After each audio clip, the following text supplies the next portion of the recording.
So thank you everyone for being here. So my name is Manon. I'm Green Cambodia program manager. So I'm working at Soulcial Trust. It's an NGO based in Siem Reap, sorry. And so today we're going to talk about organic waste management in Cambodia and give you some ideas about how you can compost your bio-waste in Cambodia and why you should do it. With the impact of bio-waste in landfill, we will explain everything.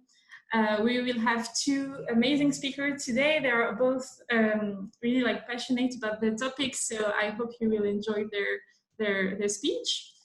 Just to introduce so quickly Green Cambodia, we are an online platform trying to gather all sustainable initiatives in Cambodia in one single platform. So the intention is to provide a network between individuals and businesses and suppliers to work further all together, and in the same time to encourage all actors in the country to be more sustainable. Through, for instance, this conference today, we would like to inspire you and to give you all the information needed if you want to start composting your bio-waste. So as I told you, we have two speakers today. So we have Monorom, who is here, and Leo, who will be here in a minute, I think. So Monorom is working, is the founder and CEO at Compost City, based in Phnom Penh. And Leo is working at Happy Chandara Campus, the NGO, and is the manager of the permaculture department. They have more than 1,500 meals every day when the schools are open. So they have a huge amount of bio-waste, and they have the permaculture project. So Monorom, can you first introduce you a bit and talk about your motivation about bio-waste and introduce your project? So thank you, first of all, for inviting Compost City. So yeah, I'm the founder of Compost City, and so our ambition is to make home composting easy and fun in Cambodian cities. And so we are starting now with Phnom Penh. About my motivation, so it's really started when I understood that waste was super powerful. So yeah, back in 2013, I watched this documentary about the mafia, and I realized that there were a lot of activities that we do not really think of that seem very trivial, but they actually have a lot of power. So waste management was one of them. At the time, the municipality was very overwhelmed with waste, and then they decided to leave it to a third party. And so these people, instead of respecting all kind of standards and separating the waste properly, they would just dump everything. And this area was very famous at some point for provoking cancer in this area. So I started to see, oh my God, waste is a big issue. And when you look at waste, each thing, it might come from your own household, from your own house. You might have been the one putting that waste. Of course, it's not just household waste, but I felt very connected with that issue from then on. And then a bit later that year, I saw this article talking about zero waste. So it was really the first time that I understood that it was not just about, there is a big global issue that affects our entire economy, but it's also actually at your own household, you have the power to do something and to probably avoid producing waste in the first place. So for those who are not familiar with zero waste, even though I think most of you guys are, so yeah, that article, I saw this lady with this jar of waste, so really big like this, and then she was saying, in 1 year, that's the amount of waste that I produce with my husband and 2 kids. So for me, it was super powerful. So I started to reduce a lot of my plastic waste at the beginning, especially the single-use one.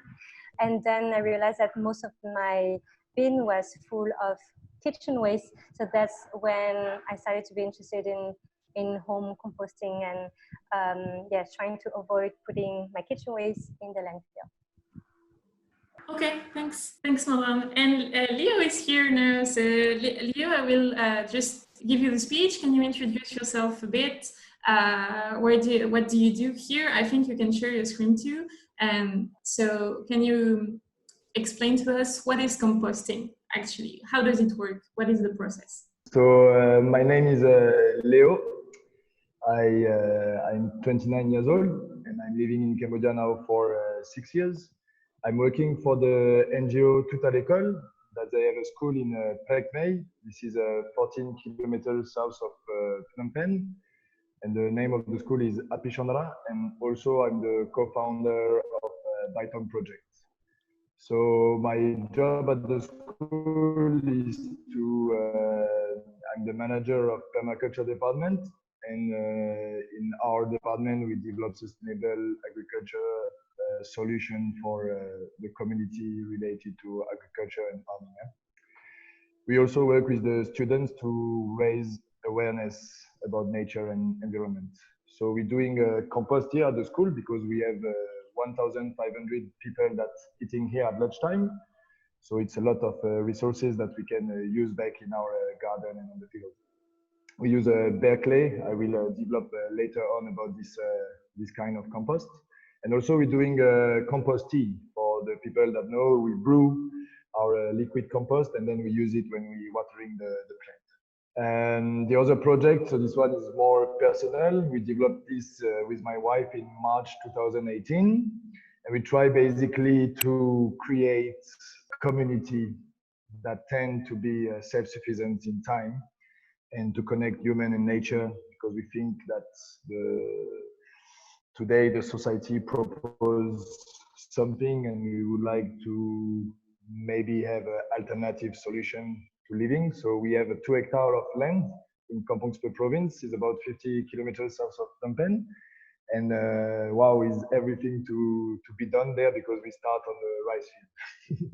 Actually there we don't compost because we use all the waste to feed the animals, or we just leave the scrap on our raised bed. So it's easier and doesn't need maintenance or any work. So compost, how it works.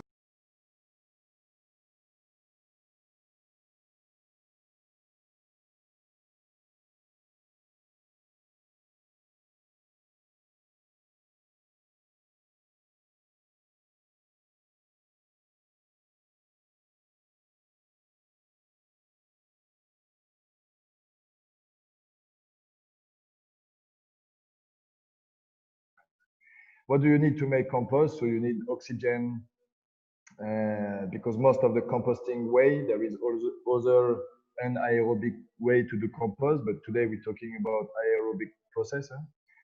You need also the organic material then to feed. So we're talking about green manure or brown manure, and is a ratio between nitrogen and carbon. This is quite technical, this part, but just to let you know that you need to have green waste and brown waste as well. The water is also really important because this is what is going to answer the success of your compost. And then the temperature is the indicator of a well-managed compost. As you can see, as you know, the bacteria, they develop faster in the warm environment. And for composting, actually, we say is around 60 to 70 degrees Celsius. Yeah. So what brings me to compost? Because, yeah, sure, as you probably talk already about it, it doesn't make sense to throw our green waste into landfill. And also most of the people start to mind about healthy food and also organic food. And as we mind about our food, we need to mind about our waste.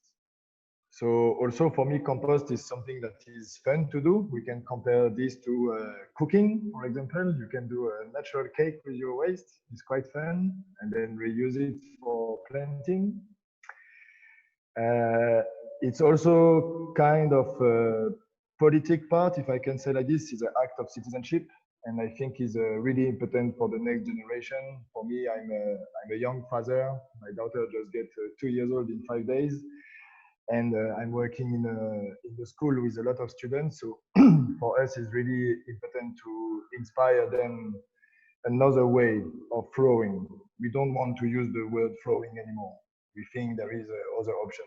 So we will talk a lot about different kind of composting, and you will probably ask us what is the best way to compost yourself. Yeah, if I have to answer this all the time, I will and get money for that. I will be rich at the moment, but let's get it easy. Yeah? So for me, actually, the best way for anyone to compost is the one that you like the most and the one that is the most convenient for you, depending on your time, on the space you have, and also how you managing your waste. So we will give you some tips and some tricks to make this happen well and without smell and without bad bugs going in. Yeah, more you're gonna practice compost in your composting journey, you will learn about this. So you have to be patient. Everything with nature is taking time, and more you're practicing, better you're gonna be. It's just about creativity, and as we say, there is a lot of different kind of composting. So at the school, as I said, we use the bare clay compost because it's fast and bring us a lot of advantage and allowed us to process a lot of green waste in the time.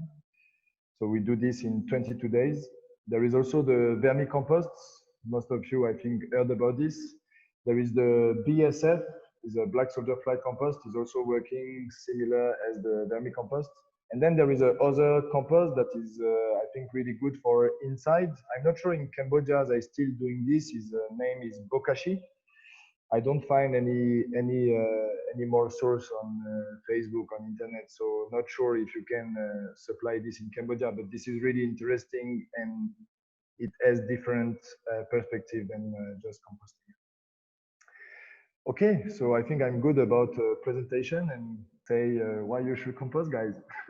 Actually, so we're going to talk about like the composting tips right now. So you explained the process of composting. Monorom, can you explain the difference between this process and the process you use at Compost City? Because you provide balcony kits, right? Yes, so the difference between this method of composting and the ones that Leo made, right? Like Leo mentioned, right? Yeah. Well, there are already a lot of differences to mention about the different kinds that Leo mentioned, but he mentioned about the bare clay, which is like the fastest way to produce compost. This would be like in a more like bigger area, and you make like these like layers, and then you have to turn like on a regular basis so that you have your compost in 18 to 21, 22 days. So yeah, as Leo mentions, yeah, the best kind of composting method is the one that suits you the most. So for example, this one quite energy and time consuming, and you cannot do this like on your balcony or something, but then you get a lot of compost very fast. So that's pretty cool. And then, so they mentioned about the vermicompost, which produces like the best kind of fertilizer, because everyone knows like composting worms are the best.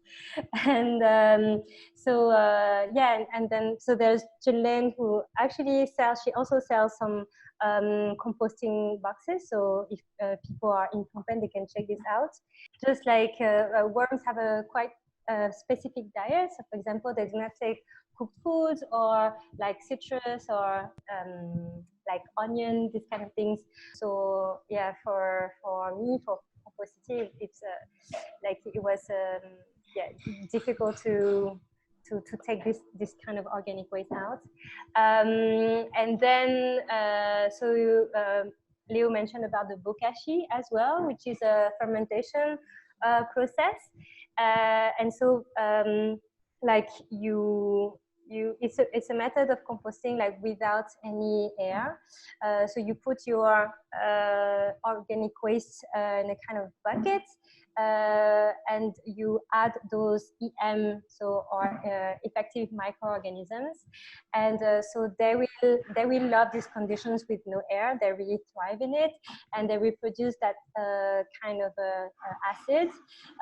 So that is the fermentation, and so when like after 2 weeks or something, or even longer, it's like at least 2 weeks, but then you can leave it longer in your bucket.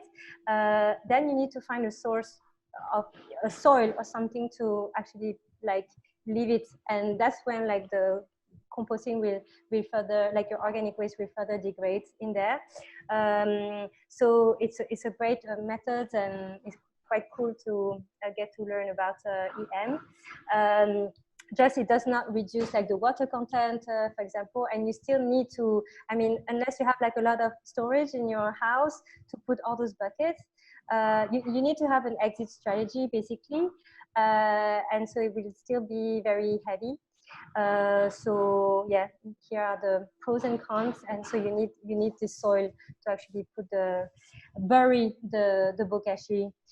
So for Compost City, it's just like we are very fortunate to be in Cambodia and in a very enabling climate. So that's very like why this aerobic composting that attracts natural fauna works so well in Cambodia, whereas it will be different in France, for example, where I was born. Yeah, in there you can put like most stuff, like no raw meat and fish. That's what we avoid, like forbid. And so there was also a point from Leo's presentation about the temperature. So yes, if you want to like take out all the weeds, all the pathogens, all the risk from the meat, it should be at least, I mean, so Leo mentioned 65. For me, I saw 56. Like I read this like research article, and so there was like at least 56. So yeah, if it's more, maybe it's even better, to actually be able to prevent those E. coli, salmonella, these kind of things.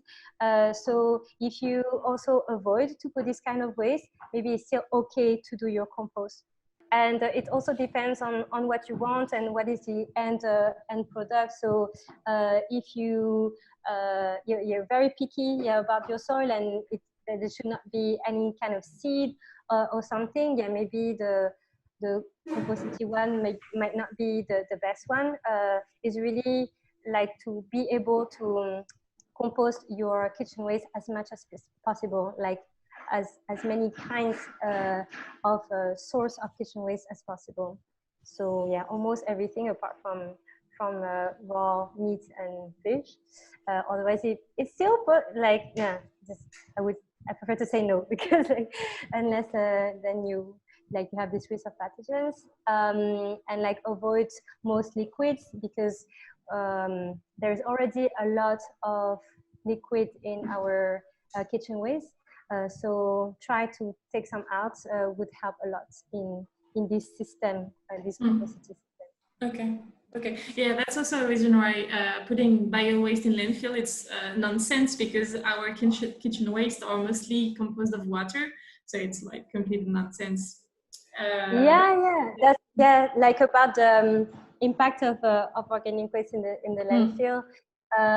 So again, maybe like in the audience, people know already about this, but like food waste is minimum 55% of the content of the landfill today. Maybe people will say no, it's even more in the comments. I'm not updated on the numbers, but if you add like even garden waste and paper and all sorts of organic waste, so really like biological material that is like decomposing, in total is almost like 70%. And as you mentioned, like it's like 70, 80, 90% of it is like water. So like waste management is actually transportation of water from point A to point B, and in the process creating a lot of pollution for the soils, for the air, what else was there? Water, air, soil. Yeah, so that's a lose-lose situation. Yeah. And then like our streets get very messy. And also with the transportation from the city to landfill, it's a lot of trucks going every day. So that's the main source of pollution in the landfill, and emission of methane because of the organic waste decomposing, and also lixiviates with the water and it polluting the soil. Yeah. So. Yeah, and it's like I got a figure that a ton of waste costs about $20.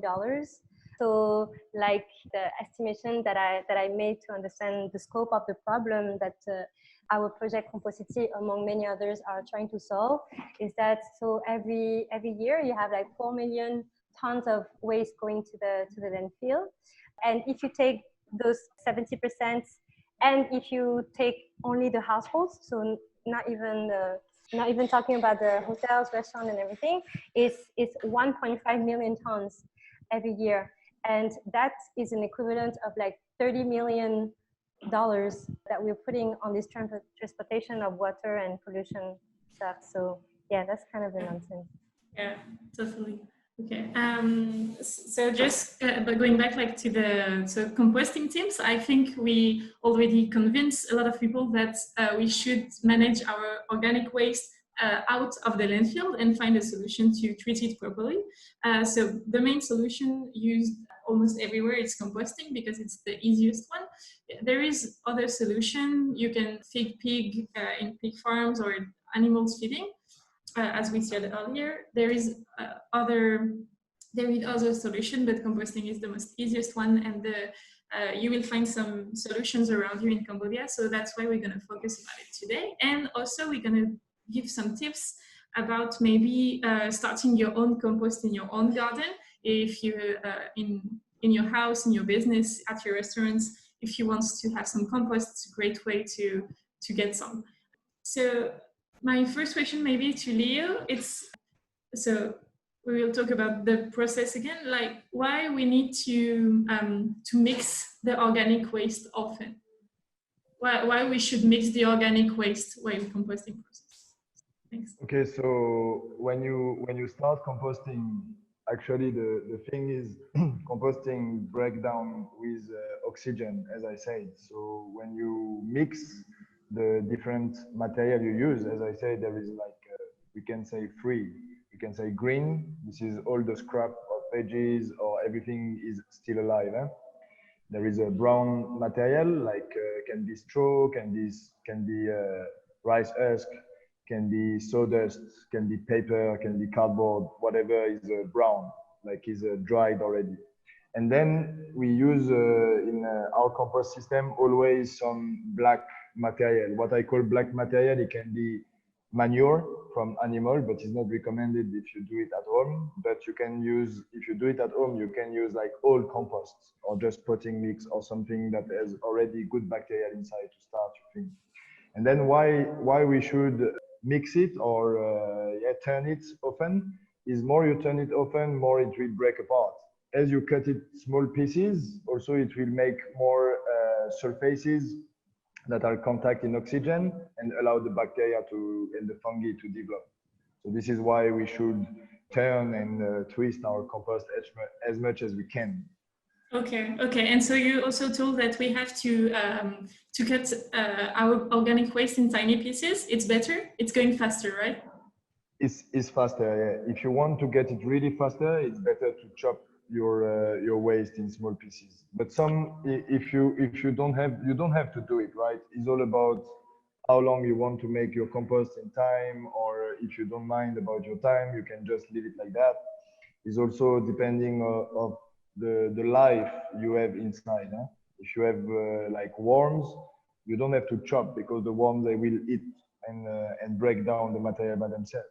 So it's all depending on how you use, but yeah, I recommend for the beginning, if you just start, yeah, you can start by chopping down small pieces of your green and mixing also not with rice straw. If you start like chopping the rice straw or start with sawdust or other stuff, and also if you start something I can recommend to the people, because at the beginning it's quite difficult to understand about the moisture, like the weight thing. So you can use charcoal or biochar.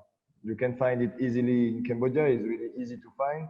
And the big plus that it brings is also that it will retain the bad smell, the stink smell.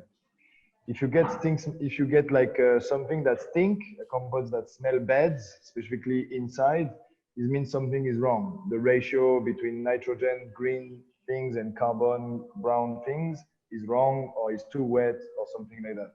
But you can still adapt it. If you turn it often and you watch it and you observe, you can always interact. It's never too late to make it the process of composting start again, because the bacteria and fungi are already inside. Okay, so you told us that if it's too wet or if it's too dry, we easily see it, and so we can easily know if we have to put a bit of water in it, or if you have to mix it with brown waste again. Yeah, normally when you start to compost your food waste, for example, at home, you don't really need to mind about the water level, because usually you will do in the box, and also the green material you're gonna add contain already this water. Most of the time you will have too much water in home. Okay, so by putting char, you will absorb this extra water. And also, if it's too dry, for example, then you can see, oh, nothing happening. So if nothing happening, then it's probably because it's too dry.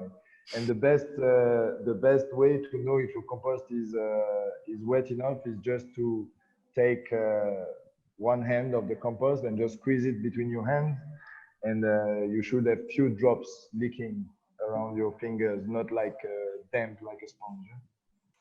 Okay, nice advice, thank you. And so just about the pieces, so for instance, like the big watermelon skin that we have, or the pineapple head, it's better to cut it in tiny pieces. But Monorom, I know that you share the answer on Compost City. How about mango? The middle of the mango, it's like really hard. So do you have some issue to decompose mango in a compost? So yeah, we are in Cambodia, so for sure we have a lot of mango pits. So a few things, yeah, a few tricks. Like for me, it's like either you just like leave it inside, and then at some point, like it will be because it biodegrades, and because of the heat, then it becomes more pliable, I don't know, like more softer. And so then you want to open the shell and like break it down more, because this is still organic matter, and then if you tear it apart, then it becomes smaller and it's more easily digestible for those organisms we talked about. And yeah, so to come back to the composting and that fauna, that's why, like for example, we at home we want to avoid the cockroaches, the rats, and all these scary animals. And actually, like the other ones, like the bigger ones, who are called the detritivores, who will actually cut all of these things. And because we are forbidding them to come, then we should try to do it ourselves. So we are trying to replace them, basically just like the Chinese try to replace the bees when they pollinate. So it's a bit like that. And so yeah, so you can tear it apart and then put it in your next compost batch. Or I have a friend who's actually using it like at the bottom of her flower pots to act as like a drainage system. So, you know, like you can put like some rocks and this kind of things, and she would put some mango pits. So that's her way of using them. Yeah, before composting, for some of organic waste, like I'm thinking about coffee grounds, for instance, there is some way to reuse those organic waste instead of composting them. Like coffee grounds, they have a lot of advantages. We have an article about that on Green Cambodia. I invite you to look at it. But yeah, before composting, there is a lot of other solutions. And I had also a question. What about eggshell? What do you recommend about eggshell? Yeah, eggshell. I mean, Leo, you want to? No, for the eggshell is fine, you know, as long as you have dried it. Like if possible, you should dry it like under the sun, and then break it, like smash it into powder. This will be the best, right? But you know, it depends again on the scale you practice your compost. It depends again of what you want your compost to look like. If you leave it like this for a while and you don't really mind about it, then it's just fine, right? If you want to make, how I can say, like asepticide compost, like clean as possible, then you should work more for it. But this is logical, right? And but I think eggshell is fine. It's fine. Okay. What do you think, Monorom? But in the experience that we have in the Compost City kits is yeah, so all customers break them down so that I mean crush them so that they get smaller. But yeah, usually you tend to see them after your first batch, and yeah, they are like very resistant. So probably like most of it is just stay in the same state, but which is, yeah, again, which is fine. Like what is the goal? And if it's like to choose between sending it to the landfill or putting it in your soil, then it's fine. It's just additional calcium. Yeah, and it brings more structure as well. Like it's good to have also like bigger elements in your soil. Yeah, to let the oxygen going through, right? Yeah. As you said about the eggshell, is really interesting. For me, it's the same as coffee ground or a mango. You know, like we shouldn't have to compost this thing actually. You know, coffee ground you can use to clean like an old pan, to clean up oil from that, or you can put it in your fridge to absorb the bad smell of the fridge. And the mango nettle, I think is like this. You say like the seeds, mango seed. You can just you can just remove the shell. Use the mango, chop it in small pieces, and then you have to not boil it, but I think you have to make it warm, like 55 degrees is ideal in oil, and then you can use it as homemade butter mango. Eggshell is the same. Eggshell, you can just sun dry them and then blind them and then eat them again, and then it's really good for your health. So all of these things is like creativity, and we just need to be aware about there is other process of just throwing in a plastic bag. Okay, this is the most easy part. This is yeah, is too easy actually. And these things for us is not. We try to find alternative. We don't say that is easy. Is taking time. Sure, today is not the standard of living to recycle, to reuse, to reintroduce everything we're using as waste. But step by step, we have good hope that in the future and for the future generations, they will be more aware about this. And about eggshell and coffee is perfect example, because at the school, we have also this project to create like a cold press. I don't know if you know about this. It's like a press to make is what's the name of this project? Precious Plastics. They launched this new version of cold press to turn the coffee ground and eggshell or citrus peel into cup or into plates. So it's quite easy, and I think this one will be more and more famous all over Cambodia, and maybe one day we just collect all of these things, and it becomes a great resources for everyone. Nice project. Just to, Monorom, you wanted to say anything?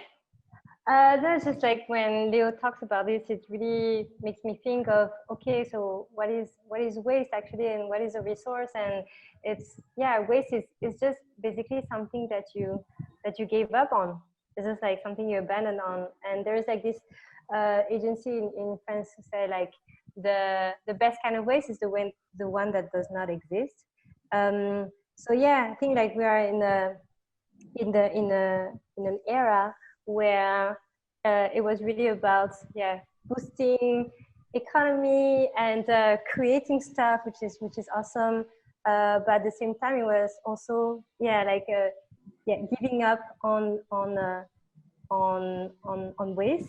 Like okay, we do not need to think about this problem, but actually then it created other problems. And as Leo mentioned, it's really a question of creativity. So like at what point is it still a resource, and at what point does it become a waste?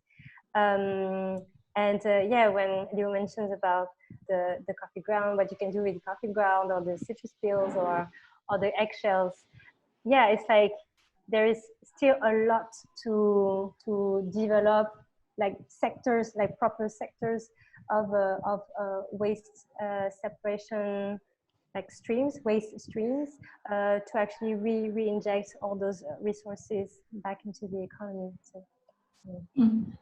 A lot of work to do and a lot of awareness about that topic. That's why we work for it. But yeah, we have a lot of things going on.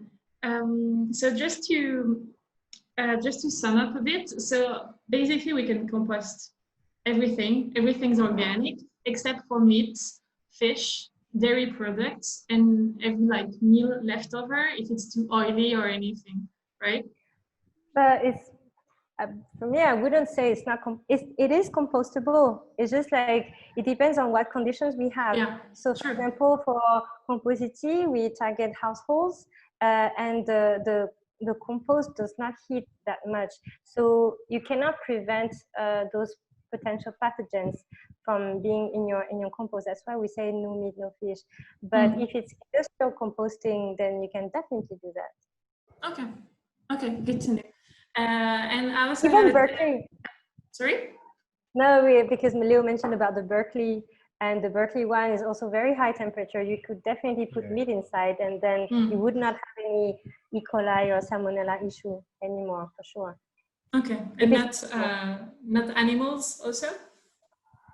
Like no animals or cockroach are attracted by the meat and the fish in the compost? Nothing? Yeah, so they are attracted, but if we're just talking about what composting is, then it's okay for the cockroaches to come. Then if you want to add other social barriers or like EU barriers or I don't know what, then okay, we can say okay, we should not put that, but we should stay mindful of why we're not putting that. It's not because it's not compostable.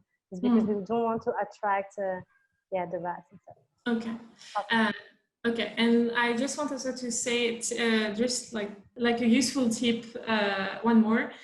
We don't advise to compost any kind of bioplastic because even when some producers say it's biodegradable, it's compostable, actually most of them are just composed of microplastic. So yes, everything is biodegradable. So the plastic bags or the plastic cutlery and everything, the bioplastic, sorry, will biodegrade, but only into microplastics. So we don't recommend in any case for any bioplastic existing to put that in your compost, otherwise just be polluted for your soil. Okay. Do you have don't compost this plastic bag, guys. No. Don't do it. No, really, don't do it, because you know this is if you start to compost, especially when you start, if you start to do your own compost and you start to try to compost this, you will struggle 100%. 100% you will struggle composting this, specifically at the beginning. When you're doing on big scale, let's say even on big scale for me is not fine actually, but I don't recommend to compost this. It's still microplastic. Actually, there is, I think, some bioplastic who are not composed of microplastic, but it's like just too difficult to know which one is okay and which one is greenwashing. So we just don't recommend any bioplastic in any composting ever. And also, like, because even if because in France, for example, I know that there are 100% starch. You can find that. I mean, it's more and more common. So like the choice on using them or not, I think it's really personal. Just like for me, like I would definitely recommend try and find solutions and more creativity in the service delivery and all these things and packaging around reusables and consignments. Because even if it's like, okay, you can say the enemy is plastic, but you can also think that why we use so much land to produce that starch to make plastic bags, where you could actually use this land to actually grow food that will enter our bodies. So land use is a critical issue today. It's rare, more and more rare, and so if we could use this resource to actually grow vegetables instead of plastic bags, that could be nice too, even without talking about plastic. Yeah, it's all related to reduce our waste and to zero waste movement and everything, to reduce the single-use plastic and reduce plastic in any case. But it's putting organic waste in landfill is a nonsense. Using plastic and just for one time and just throw it away after, it's also a huge nonsense. And we have some other content about this on our website, on our conference. And also, it's interesting to know that plastic was originally like produced because it was a byproduct of like all this crude oil and everything. So it was actually recycling. It was like, oh, we have this amazing source, and what should we do with it? And then there were all these different industrial applications that came out of it. But when the plastic bag came, it was not the idea of using it once and then throwing it away. It was, oh my God, this amazing light, stretchable, and that can carry a lot like tool. That's awesome. And then it was later on like, okay, let's throw it away and not care about this. So there is something about the invention itself, and then the practical evolution of it. So we're gonna run out of time soon. So Leo, I just want you to talk about the use of compost at the end, just like really quickly. For instance, what can we do with our compost in our garden? Or depending on the processing method, how long do we have to wait to get some compost? And do we get like a huge amount at the end, or it's just a tiny amount and we will always know what to do with that? What do you think about that? Really quickly, for those maybe who wants to start composting in their own garden, and right after we're gonna see the composting solution for people who don't have a garden. Yeah. So yeah, for sure you will have less compost material at the end, because for sure it's breaking down, and also you remove a big part of the water. And how do you apply the compost is a good thing. Most of the people usually they think that compost they can structure your soil, and this is wrong. Why it doesn't structure your soil? Because when we test it, it is washable. It's really washable, okay? Because it's thin particles. So it's a great fertilizer, and we use the purpose of doing compost is fertilizing the plants, and this is the best fertilizer you can do by yourself actually. Except when you talk about vermicompost juice, which is really amazing and has a lot of amazing results. But just composting your food waste is good to just put on top of your area where you plant things.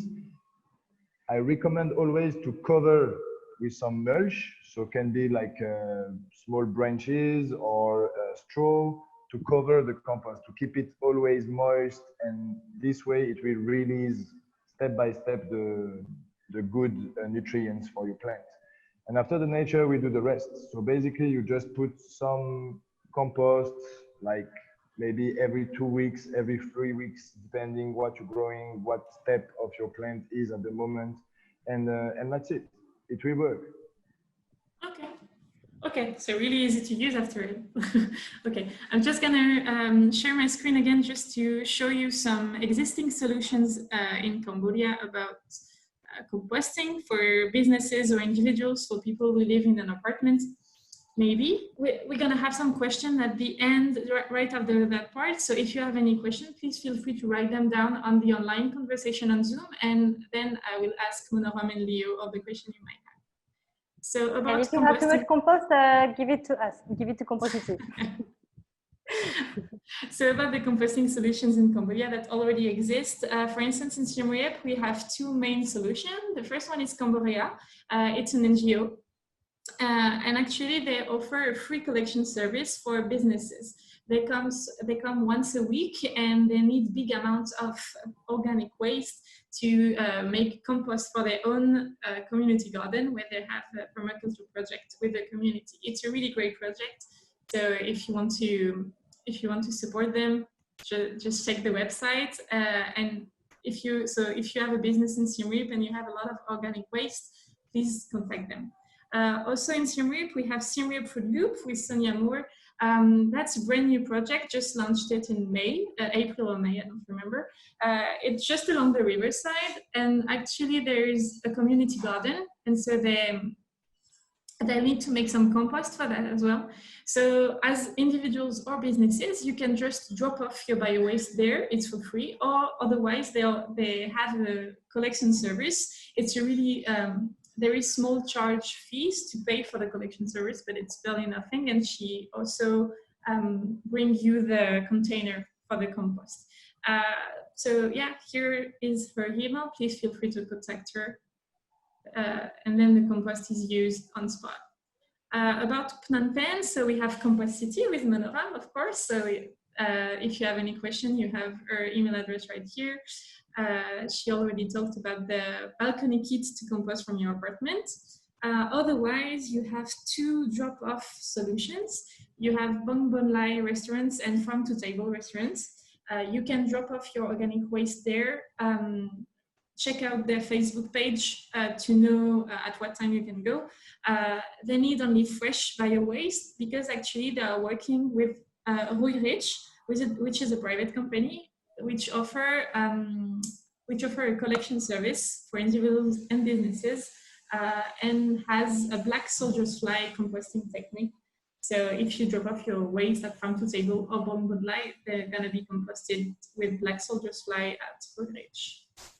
Otherwise, I just have 2 more in mind, but if you have any other composting solution that you know, please feel free to reach me and tell me about it. And like this, we will communicate it about it on Facebook. So I know that in Compost, Gaia has a pilot project of large composting scale for the central market's organic waste. And I'm sure they're gonna extend the project for other public later. So if you want to contact them to maybe join the collection service, you have the email. And in Kampong Chhnang, same, you have Junlen, which is a tiny startup. They're all working with the local farmers to do vermicomposting. And I'm sure if you live here, maybe you can drop off your bio-waste. Monorom? Just like, so they work with communities of farmers in Kampong Chhnang, but they sell like vermicompost, vermicast from these farmers in Phnom Penh. So you can definitely buy from them in Phnom Penh. Okay, nice to know that we can support their projects also from Phnom Penh. Thanks. Okay, so now if you have any question, please feel free to write them down and I will ask our speakers. So I have a question for you both from Claire. Could you talk more about black soldier's fly and its benefits? I don't think Christophe from Cambodia is here. So I don't know if Leo or Monorom, you want to talk about it? Yeah, they are the future. But I think Christophe is here. Maybe he can. Really? I didn't see him. Yes, I'm here. Oh, sorry, Christophe, I didn't see you there. Because my daughter is behind and she was shouting a bit, so I didn't want to. Okay. The conference. If you want to turn on the camera like this, people can show you. It will be awesome. Well, okay, it's nice to see you guys. So yeah, I'm the manager of Cambodia. Cambodia, you just talk about now. We are collecting food scrap, but we are also friends with Food Loop. Which are doing a good job as well. Like you said, we are more collecting with a big amount than small amount. We don't come for few amount. So at the base, we were turning it in compost. But since 2 months, we work hard on black soldier fly because we really think it might be something for the future, like said Monorom. The only bad things with the black soldier fly, it's because it might be dirty for some people and it's very smelly. So you need a big garden and put it far from your house. So it's a small fly. There's everywhere in Cambodia, in tropical country. And this fly is attracted by bad smell, let's say, and it will lay eggs on top of this bad smell, whatever it is.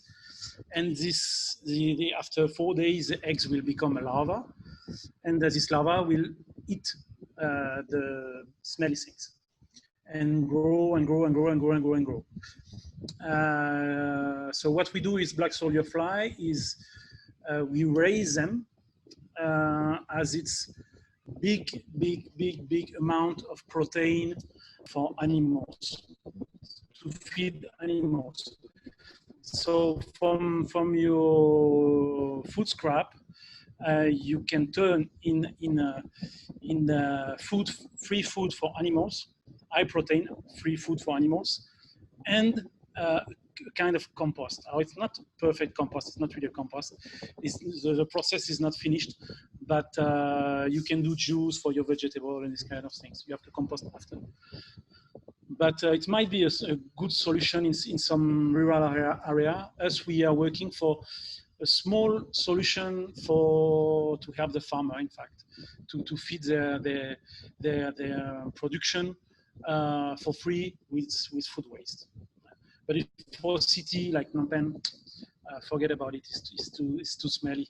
But unless the one you talk about, I don't forget the name, because they might have an area out of Phnom Penh and do that out of Phnom Penh, or they will be killed by their neighbor. It's in Phnom Penh. It's in Bang Tampon, yeah. Well, it's smelly. It's smelly. So they have a big land, or I don't know how they do. They close it, or I think it's okay. Like it can be a bit strong at times. I think it's still okay. But just I wanted to add something, but I want you to continue. No. Go for it.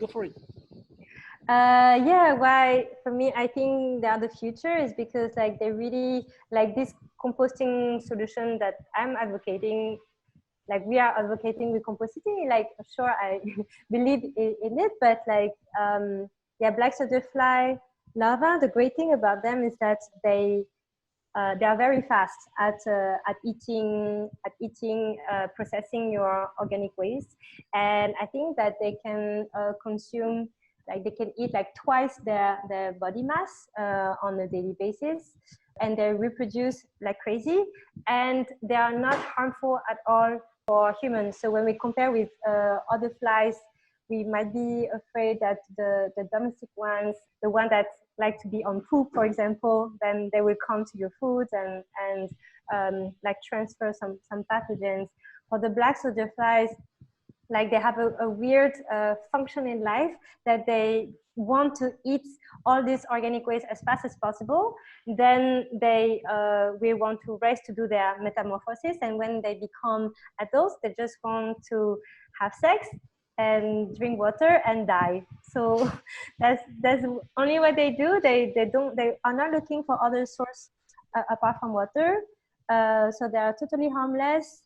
And so for city waste management, it's a great potential that they can absorb so fast, and that they are so easily available in Cambodia. So Chris mentioned about the tropical countries. I think like I asked some friends who were in like more temperate climate, and they said that they were here as well. So, but like, yeah, in Cambodia, it's very, the climate is perfect for this. Actually, our Compost City customers who had like two wet batches, sometimes also a lot of black soldier fly larvae coming. So actually, it's a sign that it's too wet, but it's a sign that nature like has solutions whatever you do. Okay, I have another question about black soldier flies, actually, from Deepta. What to do with the waste from black soldier fly process? What is the process to make it usable for plants? Maybe Christophe? Nice. Oh, you take it out from your system and you compost it, or you can. The best thing would be to use vermicompost behind. But you put it directly, it's not good. So just make a pile with it, and it will compost. Turn it to go faster. It will compost at the end. And Yeah. By the way, because I want to come back on that, I'm doing a lot of publicity for Black Soldier Fly Larva, but because Claire asked, like the different applications also for Black Soldier Fly Larva. So the number one that Chris mentioned about that source of animal feed. So one of the biggest also challenges today is overfishing. So a lot of fisheries will actually go into animal feed to make that powder to feed animals further. So it's actually also solving that, because they are so easy to reproduce, to cut down on this overpressure on